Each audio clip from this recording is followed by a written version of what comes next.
You are now listening to the Unapologetic and Completely Random Podcast with your host, Jake DeMarco.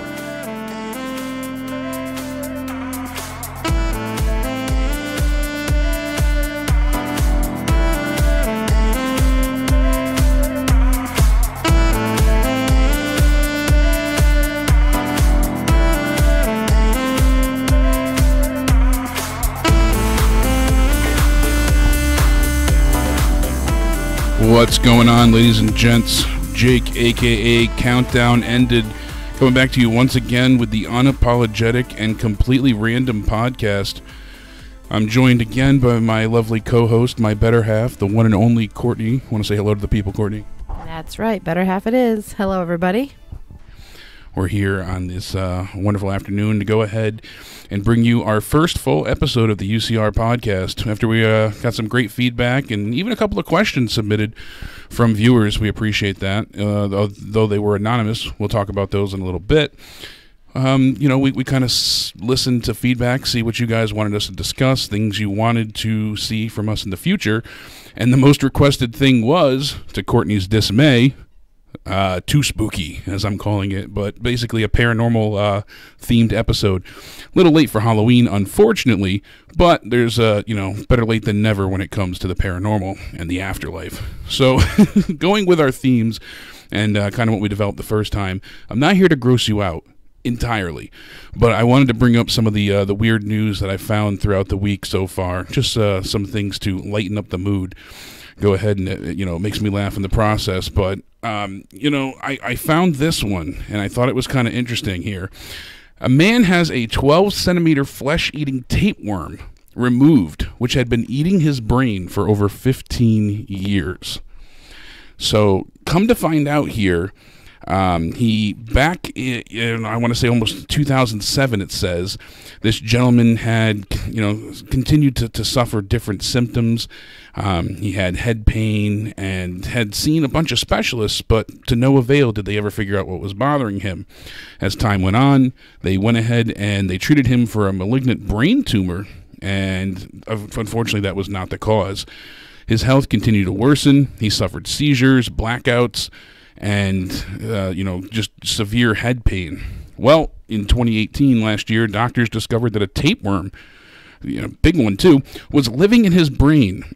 They advised the patient to undergo non-surgical intervention. So this treatment would go ahead. They'd give him medication. It would, orally remove the tapeworm, and unfortunately, didn't get any better. So this year, he had to undergo brain surgery. It was in a dangerous spot. He is okay, but they removed a very large tapeworm. They said the surgery was risky, and the live tapeworm was moving in his brain. We had to remove all of it, otherwise the leftover parts could grow again. This creeped me the hell out. What do I hate more than anything in the entire world, Courtney? Spiders. That's true. Just insects in general, I freak out. You have to be my hero. You have to be my savior. No matter how big or little this bug may be, I can't do it. I used to not freak out as much, but I know I've told the story on the Cronin Show before, but back in my late high school years, I think it was junior year, I was living at my grandmother's house, and they had a finished basement. So downstairs I used to stay, and it was a standing shower. But where we lived, it was kind of, in a heavily wooded area, so we would get all sorts of wonderful creepy crawlies and creatures, turkeys, coyotes, you name it, everything of nature would surround us. And I remember being in the shower one day, I felt something slide down my back, but I thought it was the way the water had hit me. Then I looked down, and I saw the most gigantic wolf spider ever. With babies on its back that were crawling all over the bottom of the floor of the standing shower. I screamed at such a high pitch that my step-grandfather actually thought I had girls hidden in the basement. So, not a good look for me, but I had to blowtorch that son of a bitch. So since then, I've been especially grossed out by creepy crawly things of that nature, and you have to be my hero to kill them all. Yes, every time he sees one anywhere in the house, he calls me to come and get it so I can grab a piece of tissue and flush it down the toilet. You're my exterminator. As simple as that is, I have to do it for him and my daughter as well. So Yeah, she follows after me for that one, but I can handle, vomit, shit, blood, gore, all that stuff, but spiders, not my forte. Next up, it's kind of not a gross thing here, a little bit of a somewhat of a palate cleanser, but I really was amused by this. So, little over 48 hours ago, thousands, and I'm talking hundreds of thousands of people got weird text messages on their phones. Random things, missing pieces of conversations, and it led to a lot of unfortunate incidents. People thinking that their significant other was cheating on them, breakups, family being worried that people were either sick or, it was just a really weird scenario. Where was this? This was worldwide, actually. What had happened was telecom carriers use a certain type of server. And believe it or not, the server had failed back in February 14th. So all this time ago. And anybody that sent a text message while that server had failed, the text message went undelivered. Usually when that happens, the text just, poof, they disappear. They get deleted. But for some reason, this server, when it reactivated, led everybody to the day before, it was actually Thursday, they got these random messages, all these, 10 months later. So, people, especially with it being Valentine's Day, they're sending out I love yous and things of that nature. And then all of a sudden, imagine, you now have a new boyfriend, your ex is texting you that he loves you. There was some interesting scenarios here. One said they had a sister in the hospital and they thought something was wrong with their, newly born nephew. Another one said that, her sister's husband didn't answer and they started calling everybody, freaking out, thinking that, someone was cheating. And it said out of context, it was not cool. But now I look back and it's funny. It's just funny to think how reliant we are on technology and basically, how such a simple little, issue can really cause such chaos for the world. Yeah, I'm sure that caused a lot of arguments all over the world. a lot of issues at hand. So we had started to discuss some paranormal stories last time. I vaguely and briefly brought up some of the instances that I had gone through. I know you really haven't had any paranormal encounters, but I have dealt with quite a few growing up, and some odd things that happen. I'm telling you right now, I always say take it with a grain of salt, but these are my experiences. I am not exaggerating or fabricating for any means here. I've retold these stories as the years have gone by.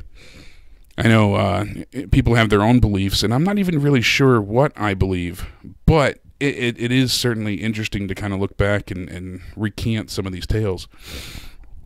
I had mentioned how when I was much younger, my uncle was in the police department, and when he got promoted, he moved out and left me his waterbed. 5, 6 years old, somewhere around there. I would sleep in it all the time, and we had many cats in the house. Cats eventually popped it, so my grandmother purchased a new bed for me from an antique store, someone that she was friends with. She worked at a local restaurant, and the guy came in, gave her a good deal. Since I had that bed in this house, at that point in time, I was unable to sleep. I would have night terrors, and it happened pretty quickly, too. I would go ahead and I would wake up constantly and see a young boy, ghoulish looking, very distorted, standing above my bed, always trying to hush me, one finger over the mouth, shushing me, and I could not sleep. I was constantly terrified to be in my own room. Now, my grandmother loves Halloween, loves it with such a passion that her room was basically a haunted house. She had decorations everywhere. Her bed was made to kind of look up like a cartoonish coffin. So I refused to sleep in her room. So I was stuck laying in this bed, and I would lie awake at night, almost to the point of insomnia, because anytime I would start to fall asleep, I wouldn't even have to be asleep. It wasn't dreams. I would see this figure. And that's how I actually started, putting Christmas lights around my room to kind of, I was not high that young, so, but I would drown out the darkness. And I didn't discuss it for many years. I brought it up in therapy once, and we kind of just put that on the shelf. And then all of a sudden, as our daughter was growing, she's 12 now, but I want to say she was about 7 or 8, and she told me that she was having nightmares, and she described in detail exactly what the boy looked like, what he was doing, and it was just, that was the room that I was staying in at that point in time. We're still in the same house. So it was just haunting beyond belief to hear something that I hadn't really discussed to anybody, not even friends, for 2 decades suddenly get brought back up when my child tells me what they're experiencing. And she was pretty much about the same age as I was when all this was going on. So how you explain that, I'm not really sure. I know you haven't really experienced anything odd in that vein or nature, but... No, thank God. But just because I don't see it doesn't mean I don't believe it. After my grandmother had passed away, we had kind of joked, we have the ashes in the house, and for some reason in our basement, the washer machine and dryer, the lid on the dryer especially, or the washing machine, would open and stay open. It wasn't automatic. It's something that's heavy. You have to lift yourself. And we'd go in the basement, and I used to tease Courtney and joke all the time saying, oh, my grandmother's down there. She's saying hello. So I think that was the extent of your hauntings. Yes, and every time that you would say that, I wouldn't want to go down to the laundry, so the laundry would just pile up even more. For someone that hasn't had any experiences, you get frightened easily, though. And another one that really stood out with me, and I'm not someone that, you see people try and show evidence, and they see orbs on cameras and things like that. I try and always view things as skeptic as possible. I want to believe, but I try and find at least a rational explanation for things. So I go ahead and, you see these type of events on YouTube and whatnot, and I have a video we'll show afterwards that I just kind of thought was amusing, but, anytime people have any paranormal evidence, I specifically try and find a way to explain it as much as possible so that, it seems less credible. And I was in my sophomore or junior year, and I had 3 other friends with myself. It was a good friend, Carl, John, and a female interest of Carl's, and her name was Laura. We all went out one night, pouring rain. Carl had found a house, more of like a shack, that was abandoned that he wanted us to go ahead and check out. Us being bored, sober, adventurous kids with nothing to do and no money, went and walked through the woods to check it out. It wasn't deep into anybody's property. It was just kind of offset, but no lights along the way, no set road. It was kind of just a off the beaten path kind of thing. We get there and we get inside. The door is unlocked. It's not even really a door. It's more like a very heavy hanging barn type door, and it's not like a typical doorknob with a handle. It's one that latches closed behind you. We enter the building, call out, no one's there, and the door has nails and all these hooks sticking out behind it. Inside, it looked like something out of Texas Chainsaw. It looked like a complete serial killer psychopath workshop. This was a theoretical torture chamber in my mind. The place had very sharp farm equipment and things of that nature, hooks, knives hanging up all over the place. There was nails, of different sizes sticking out of every piece of wood you can imagine. And there was a refrigerator that had decaying food inside, so the smell inside was absolutely putrid. And everything was very dusty, dingy, and dark. And we only had one flashlight for us to see with at this point in time. Cell phones weren't smart. They weren't advanced. You didn't have, your flash and camera light to bring with you. So we're investigating around, snooping. Obviously, we're on somebody's property, so we're trying to be quiet and not get caught. And as we're investigating, you hear creepy noises, but, it's an old place. It's rickety-rackety. And when we're finally deciding to leave, there wasn't much to see. Off in the distance, we're all soaking wet, so we're kind of huddled together, talking, taking our last, look and soaking everything in. And from there, we look into a dingy mirror that was off, kind of against the foremost wall opposite of the door. And I had my arm around John. John had his other arm around Laura, and Carl was standing off to the far right. He was still next to us, but you can see a full arm wrapped around Carl as if someone was holding him from behind. When we looked at Carl, obviously our arms are wrapped around the 3 of us. He's standing by himself. No one's there. But every time we looked into the mirror, as clear as day, you could see someone with their arm wrapped around Carl, holding on to him. never heard the story before. I don't think I've ever told you this one, but I swear all of us saw it. We tried to move around. We would move positions. We would, swap between us in different spaces to see if maybe it was like a reflection or just because the mirror was dirty. Anywhere that Carl moved, that almost dismembered ligament, this free hand was on his chest, and it would move up and down, but it had it like a grasp around him.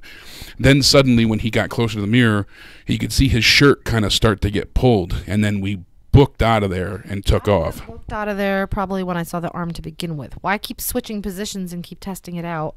Because we wanted to be, ghost hunters, per se. We were trying to be as thorough as possible. Didn't make sense. It was so dark. Like, is it the reflection of the light?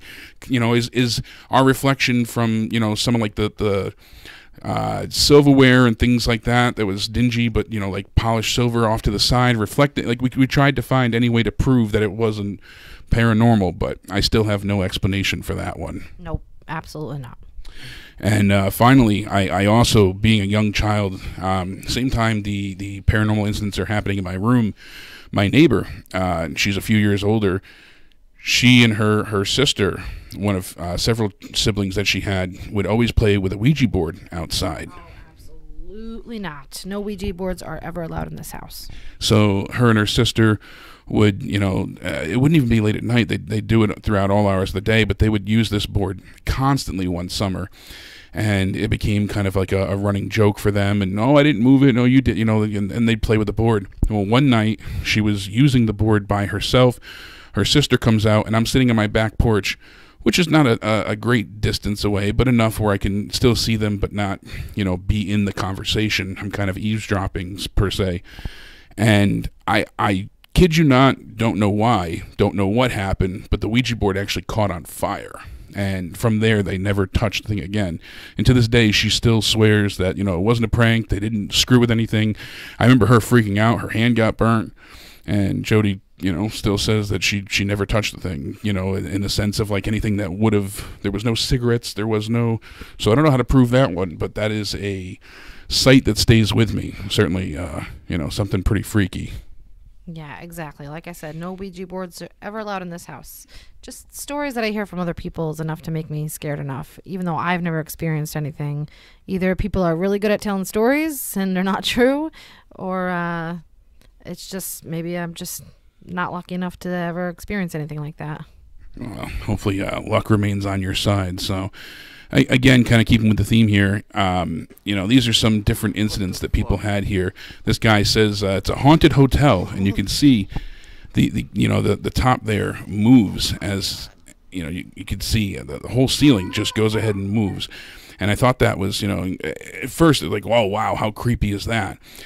Link to this video will be in the description down below as well. This is from JukinVideo, but I saw this one not long ago. It was sent to me from a friend, and it had some moments in it that I thought were rather insidious, per se. But that first one starting off, you see the tiles, they move, they adjust, and I think that could be explained away with heavy winds or, a storm. Or even air conditioning unit. Tiles like that are so easy to get them to move. I actually do that at work all the time.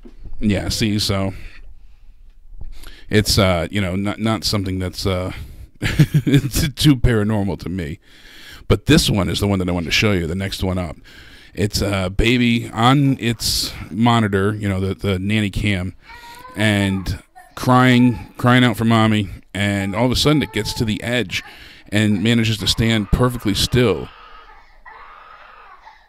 Baby's freaked out. This happens for some time, and then all of a sudden the baby just gets pulled down straight back. Is a very odd situation there, but you see the baby just suddenly gets snatched backwards, and it's just a real creepy scene that I find hard to explain. How did the baby have such balance to stand on the edge of the crib for quite some time? I guess they did cut a bit of the video out in the middle from the baby just screaming, but you see it reaching out to no one as it's screaming for mama. I mean, the whole thing, children tend to see paranormal activities more than adults ever do, so I'm not sure if they're just more connected to the ghost world or however you want to phrase that, but this one certainly was unsettling.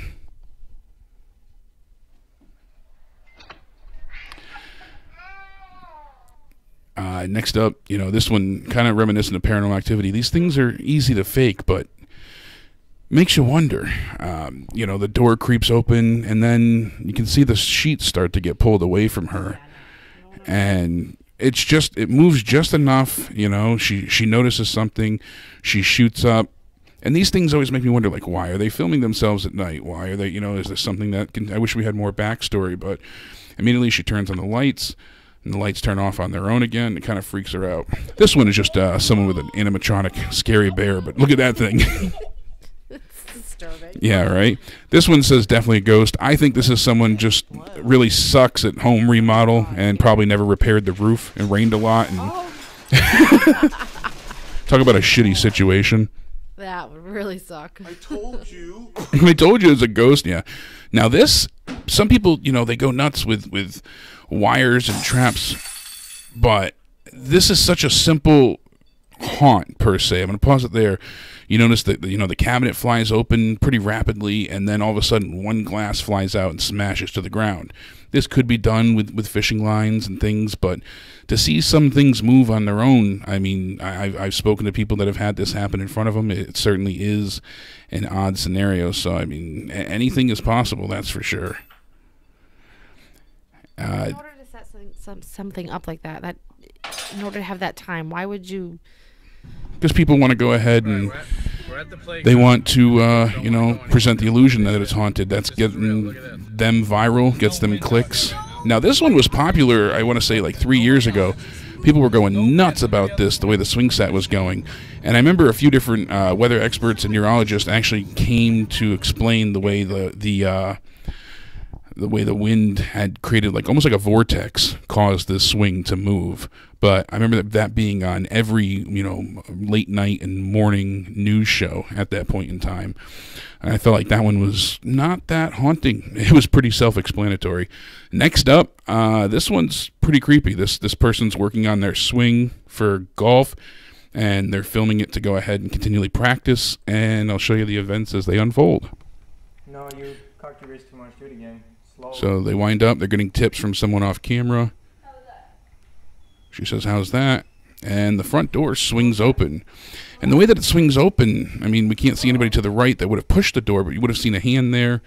And there's no string that would have been able to, because the way the door goes into the wall, I can't envision. But then the chair moves. And the chair moves again, and they are done. They are out of there. So, pretty crazy sequence of events, but Yeah, that's pretty messed up. I don't see a way that would have been easily faked. I mean, anything's possible, but that one kind of creeped me out a little bit.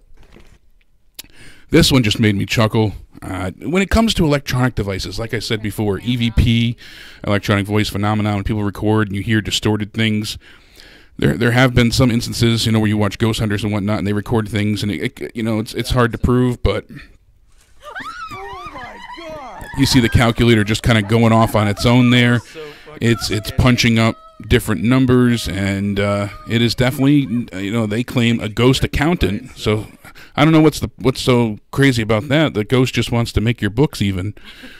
He's trying to help you with your budget, but the buttons aren't being pressed, but the numbers are coming up on the screen, and the printer receipt is going nuts. I don't view that as haunting because electronics mess up all the time. You see screens glitch, and electronics are funny. Did it ever get wet? Is it just really old? Is it faulty in some way? I said maybe the batteries are dying, but then I noticed in the top right, it's actually an older calculator model that's plugged in. So even AC current could be too strong. Anything's possible, really. When it comes to an older model too. Yeah. So when it comes to electronics, I don't. My skepticism is pretty much a lot higher. And then finally, this one's more real-world scary than it is paranormal at all. But we had the huge craze of individuals dressed up like clowns a while back. And I'm sure they claimed this was not set up at all. And there were individuals dressing up like clowns just going out to scare people. Oh, I remember that.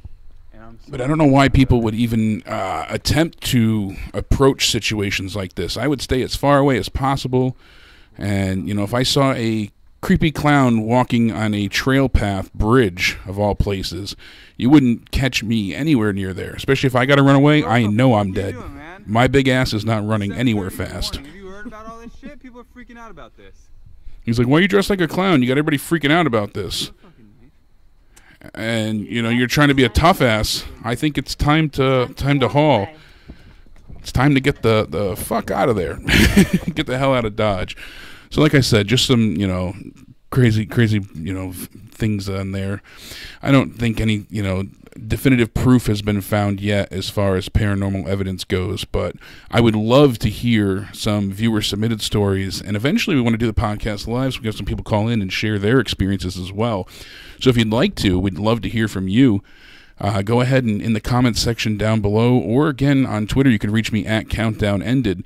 You can always, my DMs are open. You can slide right in and go ahead and leave me some of your feedback, and also, you know, tell us your paranormal encounters or scary stories that, you know, you've witnessed, experienced, or heard about secondhand. And also, we did get some questions submitted, as I said before, for the relationship column, so I thank people for going ahead and chiming in on that one. So the first one here that we're looking to address this week on UCR is, how far into a relationship must I be to stop using condoms?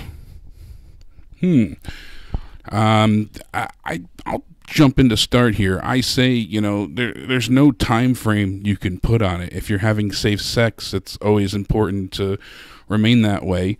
Honestly, you know, if you're with somebody long enough, if that's your only partner, you know, you're not in any type of open relationship. It all depends on trust, too. You could always go and get tested.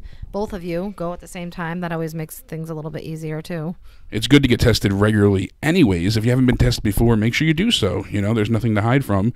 It's good to know about your body and your health and be as proactive as possible. But honestly, this all comes down to, as Courtney said, trust and honesty. Speaking with each other. Say, you know, because condoms, it's not just about preventing pregnancy, but there's tons of diseases out there. And so is your partner on some other form of birth control, you know, or is this the only method? You don't want to rely on pullout. That's, you know, not effective. You will get pregnant. You know, all the myths that happen. Oh, well, we can do it, you know, during her time of the month. You'll get pregnant. In a hot tub, you'll get pregnant. There's no position that keeps you from, you know, not being extra fertile, basically. So babies happen, but also diseases happen. And especially today's day and age, you want to be as safe as possible. So I say, be honest with each other. Be straightforward. Condoms suck. We all know they suck. They're no fun for anyone. Especially but when they get lost. Yeah, especially when they do get lost. That was, we obviously didn't use condoms at the beginning of a relationship, as you can tell, because our daughter arrived not long after, though that was a planned idea. The thing is, though, we had Danny, and you obviously have to wait a while to have sex after a child's born, even though you had a C-section. We still wanted to be extra careful, and, you know, because hormones run higher. And I think it was about a month after when we started having sex again, and we were using condoms, and I remember we had finished, and we couldn't find the condom. It disappeared. Don't know where the hell it went. And we looked everywhere. The bed, the floor, the ceiling. We searched pretty much high and low. If you have enough common sense, I'm sure you could figure out where that condom went. Well, eventually we found it, and Courtney had it, you know, much like we brought up last week's story with the female hiding the, you know, drugs and money up her hoo-ha. Well, that was kind of where the, the pocket pussy literally turned into a pocket, and well, that's where we found the condom. So it was tucked away for safekeeping. So not only was it not effective in our plan at all, but you had it there for a rainy day, I guess. Brings new meaning to a raincoat, but Absolutely. We did find it later, after searching high and low. But so yeah, be honest, you know, and continually be safe with each other. Be straightforward. I think that's the best thing. Just make sure that, you know, you're honest with each other, and from there, if it's a step you both want to take, always have consent and be creative. That's it. That's what I'm going to tell you. Next up, you want to read the question? Hi, Jake and Courtney. Thank you for being willing to answer these types of questions. I've had an issue weighing heavily on my mind for some time, but don't feel comfortable talking to anyone directly about my sex life or lack thereof. I would appreciate keeping this anonymous. Basically, I'm asking what can be done to spice up my sex life after failing to connect. My boyfriend and I have been together now for 4 years, and I cannot help but feel like he is less interested in sex, though that often leads me to worry that he is less into me and may not find me as attractive as he once did. What can I do to change this? This is a question that kind of hits close to home. Excuse me, this cold is killing me. Now, one that we had an issue with a few years back, and Courtney went through a spell where, she thought, is it her? Is there something wrong? But I just, honestly, I had no sex drive. I had no interest in sex whatsoever. I just had no motivation, will, or manpower to want to do anything sexual. And it took a while for her to even bring it to my attention. And once she finally did, I was like, yeah, something doesn't feel right, because it's not that I found her any, less attractive than before. If anything, it was more attractive. It was just I had no urges. And thankfully it was brought to my attention, because that's when I discovered the hormone issues that I had from my brain Chiari malformation, and some of the medications that I was on was actually inhibiting my hormones and sex drive, and I had to go on to testosterone therapy. Actually, if I didn't take care of it then, it could have led to me actually having pituitary cancer, and that was kind of a worry for a short period of time too. So thankfully, this is something that we addressed and discussed. But again, it all comes back to being open and honest with each other. Also, sometimes being on antidepressants or anxiety medication, that also can definitely have a lot to do with wanting to have sex or being intimate at all in any way. Yeah, a lot of people don't realize, but so many millions of Americans deal with depression and anxiety. And those medications, as necessary as they are, it's a necessary evil. It's a double-edged sword. They may keep you from having suicidal thoughts and tendencies and from being depressed, but they affect you in other ways in your life. They might make you even more anxious, or they have some adverse effects in the bedroom. It makes you, have no desire to have sex. It really messes with your urges and desires. And it goes both ways, not just for, men having erections, but females not being turned on and able to self-lubricate. There's a whole list of things that, kind of coincides with prescription medication side effects, and it could even just be a mental issue. It could be more than that. Stress is a big issue. Are you having issues outside of your relationship? Most often you will find that it has nothing to do with your partner. I noticed that any argument Courtney and I have, 9 times out of 10, does not stem from anything I or she did.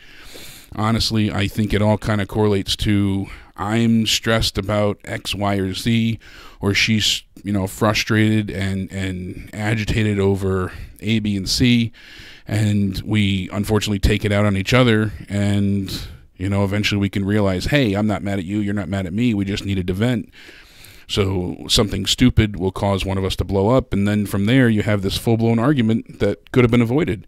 And we've gotten much better over the years at realizing that, hey, we need to address these things logically and head on. If I'm having a bad day, say it up front. Hey, I'm in a lot of pain today. I don't feel well. I'm stressed about this. This doctor appointment sucked. A financial issue here. Or if she had a bad day at work, anything. And, hey, it's much easier to say, I'm not feeling like talking right now, or I need some space, or maybe you'll just hear me out and not say anything. Which is difficult for me to ever sit there and shut up, but you work on it. Another issue that you could be having too is maybe you need to spruce it up a little bit in the bedroom, depending on how comfortable you feel with each other. Maybe add some fun things in there, some whipped cream, some dressing it up, candles, music, toys, anything you want. Something just give it a little bit of a change. That's the thing. You said you've been together 4 years at this point in time. Think about it. we're all creatures of habit. You get stuck in a rut. You constantly find yourselves doing the same position. Do you, use romance to initiate things, or is it just pretty straightforward and robotic? Do you kind of, just kind of get into a rhythm with each other rather than try and, sense what your partner wants and needs? We're not mind readers, and neither are you. So a lot of this comes down to, what would you like to do different? What would you like to do the same? What would you like to try? Ask. It could be something simple. I'm not saying that, it's his birthday, it's steak and blowjob day, and you got to, have this crazy anal encounter. Although, try and take one for the team. But, hey, all joking aside, I mean, honestly, you'd be surprised. I'm not saying that, you have to suddenly turn into a BDSM, relationship where, you're whipping each other. But just a little bit of simple foreplay can go a long way. Be creative. Try different lubricants.